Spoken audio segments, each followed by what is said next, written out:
Hello, Aline. How are you? I am recording this class as a substitution for your class today, okay? I'm going to prepare here something about prepositions, ok? Preposições costumam ser um grande problema aí para os aprendizes de inglês. Aprendizes barra usuários do inglês, né? Obviamente os nativos devem errar bem menos. Mas por que que ela é tão problemática assim? Por vezes a gente vai falar assim, nossa, I am in São Paulo, on São Paulo, at Brazil, in Brazil, on Brazil. Ah, fica ali na rua on 15 de Novembro Street, at 15 de Novembro Street. Será que eu tô in the car, on the car, at the car? É comum a gente ter essas dúvidas, especialmente entre essas três preposições, at, on, in, que são as primeiras aqui listadas nesse PDF. Porém, há mais do que essas 9 que eu vou te mostrar, mas a ideia dessa aula, desse projeto aqui, é a gente trabalhar essas 9 preposições e diferenciá-las, tá? Então, eu vou apresentar para você de 3 em 3, e depois vou passar exercícios de 3 em 3, e um exercício final, que é como se fosse um Megazord ali dos Power Rangers, quando a gente junta todas as peças e vai fazer um exercício com as 9 preposições. Então, vamos começar pelas 3 preposições mais clássicas aí, que é o at, in e on. O in, a gente conhece muito do Made in China, China in Box, parece que tudo tem a ver com a China, né? Porém, o in é dentro. Tá, Fábio, então dentro quer dizer que é como se fosse uma caixa com 4 paredes especificamente, um fundo ali e uma tampa. Não. Por exemplo, se houvesse aqui, isso aqui é uma cup, que é uma xícara. Se houvesse café aqui dentro, eu vou falar the coffee is in the cup. A xícara não precisa ter uma tampa para que o café fique dentro. Como é um líquido pela física, né? Enquanto ela estiver assim de pé, não vai escorrer esse café, ele vai se manter aqui dentro da xícara. Então, the water is in the cup. The water is in the cup. A menos que eu vire ela de ponta cabeça, a água vai ficar aqui dentro da xícara. Então, in não necessariamente precisa ter uma tampa, não necessariamente precisa estar totalmente vedado para que não entre ar e morra sufocado. Não. Como a gente vê neste exemplo, my bags are in the car. Bem, o carro tem um espaço interno e um espaço externo. O mais seguro é a gente levar as malas dentro do carro, especialmente fechando essa tampa aí do porta-malas, né? Então, essas malas aqui de viagem já estão ali dentro do carro. Fábio, mas a tampa está aberta, ainda está in the car? Você me diz, né? Se a gente olhar para esse carro, claro, se a gente passar numa lombada aí, essas malas vão sair voando com essa tampa aberta, né? Mas dado o espaço interior do carro, que seja dentro das portas, essas 5 portas, né, do porta-malas e as 4 laterais, esse é o espaço interno do carro. Então, my bags are in the car, mesmo com a tampa aberta. Mesmo sem uma tampa para essa xícara, a água continua aqui in the cup. A água ainda está aqui dentro, eu não virei ela não caiu, está in the cup. In the cup, in the car. Então, a gente vai entender o in como espaço interno. Fábio, por que que então é made in China? China não tem paredes, não tem tampa, a China. Porém, existe um território que, se você cruzar para lá, vai estar em outro país. Vai, sei lá, chegar na Rússia. Se cruzar ali o oceano, vai chegar ali no Japão. Então, dado o território da China, então a gente fala made in China. Então, não cruzou a fronteira e foi fabricado na Rússia. Não, esse produto foi feito na China. Pode ser feito na borda ali e tal, mas desde que no espaço interno da China, é um produto made in China. China é um país, não tem parede, não tem tampa. Pelo menos tem uma base aí para a gente não afundar. Então, existe um território que compreende a China, por isso que se diz made in China. O carro tem um espaço interno e um espaço externo. Ah, Fábio, e um carro conversível que a tampa fica aberta? Desde que você não fique de pé ali, que é perigoso, né, pro lado de fora do carro, você está in the car, mesmo que esse carro seja um conversível que é aberto em cima. Tá certo? Ah, Fábio, tem alguns jeepzinhos, assim, esses de savana, de safari e tal, que eles não tem nem vidro do lado, é só como se fosse um buggy, assim, né, que a gente fica só sentado. De novo, não fique em pé por causa de segurança, mas se você estiver ali no espaço interno do buggy, nas dunas de Natal, por exemplo, você está in the buggy, in the car, certo? Então, você só vai estar para fora se você cair, daí é um acidente, né? O próximo a gente vai ver aqui, ó. There's a fly on the wall. Fábio, peraí, eu aprendi como the book is on the table. Table, the table. Sim, the book is on the table porque a gente está num planeta onde tem uma gravidade que puxa a gente, teoricamente, pro solo, para baixo, né? Então, dado uma mesa, se os pés não tivessem, se o chão não tiver torto e nem os pés estiverem tortos ou irregulares, as coisas param em cima da mesa on the table. Só que nem sempre as coisas estão on segundo a gravidade, que fica parada em cima, porque afinal, se uma mesa estiver torta ali, essa coisa pode até cair para o chão, certo? O on a gente vai entender como superfície. Mas, Fábio, tudo tem superfície. Tem umas coisas que tem até a superfície interna, superfície externa. Sim, isso é segundo as leis da física, né? Mas vamos pensar um bloco de notas, tá? Notepad. E aqui a gente tem um remote control. Se a gente colocar ele assim, segundo a gravidade, e eu colocar o controle aqui em cima, ele para e fica the control is on the notepad. Beleza, porque daí tal tem a gravidade que vai manter ele aqui parado on the notepad. Só que se eu fizer assim, por não estar colado, ele caiu. Daí foi parar on the floor, né? Tipo a Jennifer Lopez, on the floor. Então, ele foi parar ali no chão. Então, esse notepad tem uma superfície, inclusive atrás também, mas vamos focar na frente dele. Se eu pego, por exemplo, um post-it, eu sempre tenho um monte de post-it agora que eu quero não tem. Deixa eu ver, calma aí, eu tenho um post-it em algum lugar aqui.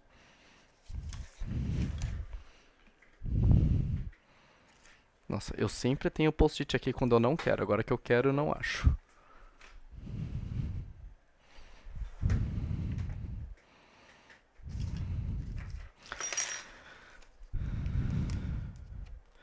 Esqueçamos o post-it, vamos pensar aqui num sticker, um adesivo. Adesivo gruda, espero.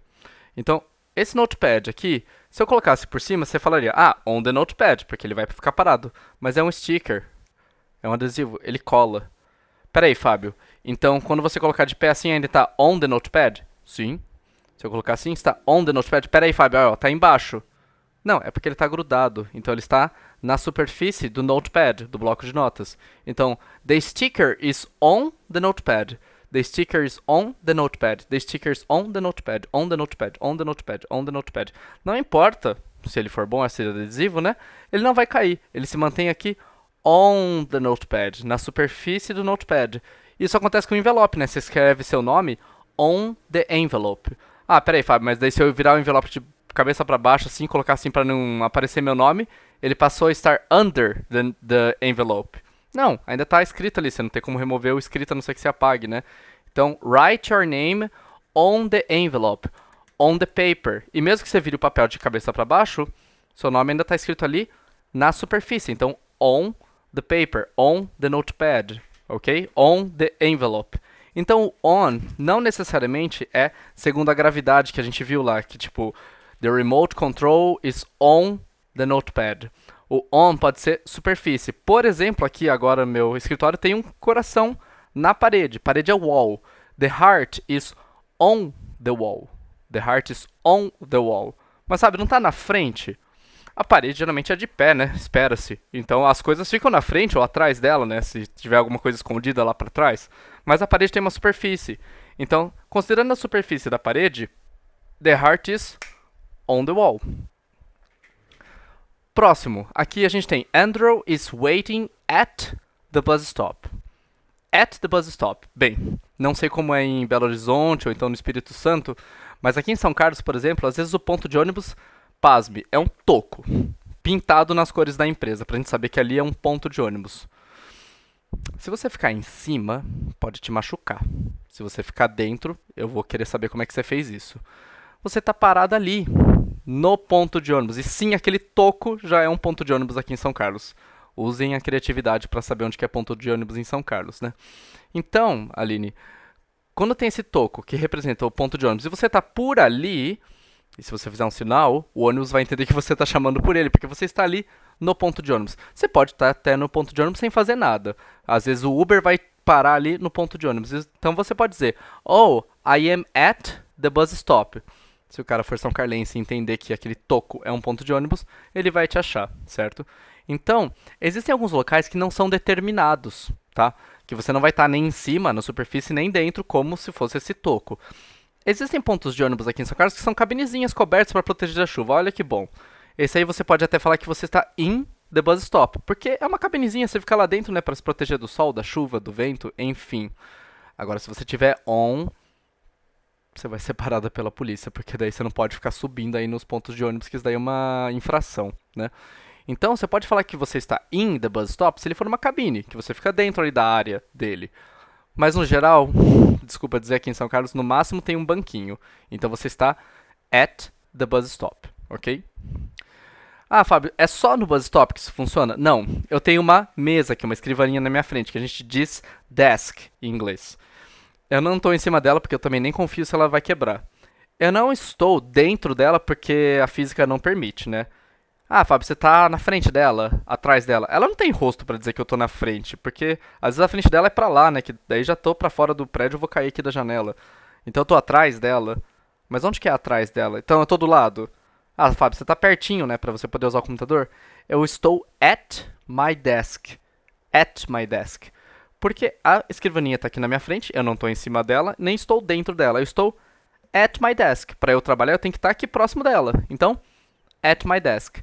At não é o mesmo que o perto, próximo a, tá? É uma localização não determinada, como um toco, que é um ponto de ônibus em São Carlos, a minha escrivaninha, que eu não posso subir nela, e nem posso estar dentro dela. Sabe quando a gente fala assim, mãe, tô parado aqui no semáforo? Você não vai entrar nele, eu espero, e não vai ficar por cima, que daí é meio difícil o carro chegar lá. Você está parada ali, por conta do semáforo. Várias vezes a gente fala assim, ah, tô parado aqui no semáforo e não anda. Quando a gente fala tô parado no semáforo, a gente não tá dentro dele nem em cima. A gente tá ali nos arredores, parado por conta dele. Parado na situação de haver um traffic light, né, um semáforo. Então, quando a gente fala estou parado no semáforo, I am stopped at the traffic light. Porque afinal, não dá pra você entrar no traffic light. Ele tá só ali parado e você tá nos arredores dele, no semáforo parada, certo?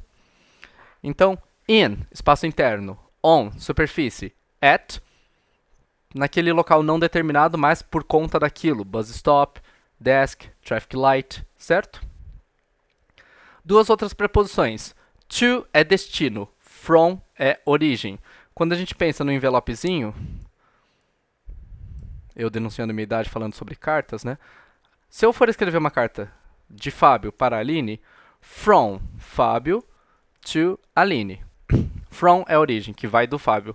To, destino, para quem vai, Aline. Sei que Fábio e Aline não são localizações, não são locais, são pessoas. Mas tem uma origem, a pessoa que envia, e um destino, a pessoa que recebe. Então, from é origem, to é destino. I travel from São Carlos to Belo Horizonte. From São Carlos to Belo Horizonte, porque minha origem vai ser São Carlos e vou até Belo Horizonte, por exemplo. Ok? Então, from é origem, to é destino, seja físico ou pessoa, de Fábio para Aline. Essas quatro outras preposições, eu quero muita atenção nelas. Por quê? A gente já conheceu the book is on the table, né? Só que a gente vai ver agora o on to. Fábio, parece uma junção de on com to, que é o em cima, e to para. Exatamente isso. I put my cell phone onto my hand. I put my cell phone onto my hand. O onto é tipo on, só que com movimento, ou seja, vai para cima. I put my cell phone onto my hand. Ele não estava em cima. Daí ele se posiciona, ou eu coloco em cima da minha mão. Eu vou fazer que o cell phone vá para cima da minha mão. O contrário dele é o off. I take my cell phone off my hand. Ele estava parado em cima. Eu vou tirar de cima da minha mão. Nos exemplos, a bee, uma abelha, flew, voou, onto my arm. Então, uma abelha voou, olha o movimento. Uma abelha voou para cima do meu braço. A bee flew onto my arm. Ela não estava sobrevoando o meu braço, ela voou para cima do meu braço. Já o rapaz, ele estava em cima do muro, literalmente, né? Estava lá em cima do muro. He jumped off the wall. Então, ele estava em cima do muro, ele saiu de cima. Se eu cair daqui, I fell off my chair. No primeiro instante, eu estou aqui on my chair, né? Eu não estou dentro dela, nem nos arredores dela. Eu estou literalmente em cima, para poder ficar parado segundo a gravidade. Se eu cair, I fell off my chair. Eu saí de cima da cadeira, certo? Esses outros dois também denotam movimento. A gente conhece o in, que é dentro. Agora a gente vai ver he threw his books into the bin. Bin é a lixeira. Então, he threw his books into the bin. Então, vamos pensar assim, aqui o líquido está ainda dentro da xícara. Vamos imaginar que ela estivesse vazia e aqui tivesse água. I put water into... Ó, deu certo, caiu. I put water into the cup. I put water into the cup. Ou seja, ela vai para dentro. Lembra do vai para cima? Into, vai para dentro. Daí, se eu pegar aqui outra caneca. I put the water out of the cup. Out of the cup, sai de dentro. Into, vai para dentro. Out of, sai de dentro. Então, o onto e o off, o into e o out of, é tipo o on e o in, porém com movimento, que vai para cima ou sai de cima, que vai para dentro ou sai de dentro, ok? Então, sim, são complementares ao on e o in, porém com movimento, que vai para cima ou sai de cima, que vai para dentro ou sai de dentro, ok? Então, essas são 9 preposições de localizações no espaço. Só para te explicar o PDF como funciona, na página seguinte a gente vai ter que resolver um exercício completando com to, at ou from. From é origem, to é destino, at é local não determinado. Obviamente eles se repetem porque tem vários exercícios. Na página seguinte a gente vai ter que completar com onto, ou seja, vai para cima, on, está em cima, e off, sai de cima. Essas 3 preposições podem se repetir aqui ao longo dos exercícios. Na página seguinte a gente vai ter o into, in, out of. Into vai para dentro. In está dentro da região, da área ou do espaço contido ali e tal. Ou então alguma caixa com tampa mesmo. E out of, sai de dentro. Então, into, in, out of. De novo, as preposições podem se repetir. Tem uma imagem aqui que ela corresponde ao exercício 6. Se você quiser se basear nesse exercício para entender o que aconteceu, literalmente as roupas caíram de dentro para fora da mala da moça. E, finalmente, na última página, a gente vai ter as 9 preposições. To, at, from, onto, on, off, into, in, out of. E elas se repetem ao longo de todos esses exercícios aqui, certo? Tem uma imagem também que corresponde à frase número 12. Então, esse rapaz jogou a bola para cima do telhado ali da garagem, ok? Bem, eu sei que é um exercício realmente mecânico, porém, de muita atenção ao completar esse exercício. Por quê? Às vezes a gente tem que ficar pensando, será que vai para cima, sai de cima ou já está em cima? Será que é uma situação estática, uma situação em movimento? Daí aqui nesse último, será que é um local que tem uma área ou então um espaço contido? Ou será que é uma superfície? Ou será que é um local não determinado para escolher entre o in, on, at? Ok? Bem, se você quiser resolver esses exercícios, quiser anotar, Fábio, é o exercício 54.1, ponto 2, ponto 3 e me mandar, fique à vontade, mas é um exercício de autoestudo. Teoricamente, você pode fazer ele sozinho, sozinha, especialmente com as explicações que eu dei ali no comecinho, ok? So, thank you very much and see you next week. Bye bye. Thank you.